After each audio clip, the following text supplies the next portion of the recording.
জমি সংক্রান্ত বিরোধের জের ধরে ফের রক্তক্ষয়ী সংঘাতের ঘটনা ঘটল নরসিংদী রায়পুরায়। উপজেলার চরসবদ্ধি এলাকায় চাচাতো ভাইদের ধারালো অস্ত্রের আঘাতে দুই ভাইকে নির্মমভাবে কুপিয়ে হত্যার অভিযোগ উঠেছে। নিহতরা হলেন হরুন আলী ওরফে হোরা মিয়া ও তার ছোট ভাই শাকিল মিয়া। এ হামলায় নিহত হোরা মিয়ার স্ত্রী মনিরা বেগমও আহত হয়েছেন। ঘটনার খবর পেয়ে পুলিশ ঘটনাস্থল পরিদর্শন করে ইতিমধ্যে ৩ জনকে আটক করেছে এবং দেশীয় অস্ত্র উদ্ধার করেছে বলে জানা গেছে। বিস্তারিত থাকছে এই সালমের প্রতিবেদনে।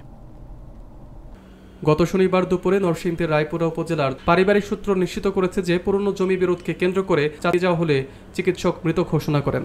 মিনহাজুল আলম ও অতিরিক্ত পুলিশ সুপার সুজন তদন্তে জমি সংক্রান্ত বিরোধের জেরে এই হত্যাকাণ্ড ঘটেছে বলে মনে করা হচ্ছে। তিনি আরও নিশ্চিত করেছেন যে এই ঘটনায় পুলিশ ৩ জনকে আটক করেছে এবং হত্যায় ব্যবহৃত দেশীয় অস্ত্র উদ্ধার করা হয়েছে।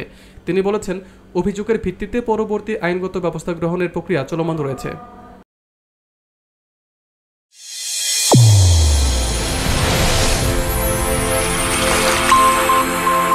চ্যানেল A1 হৃদয়ের স্পন্দন।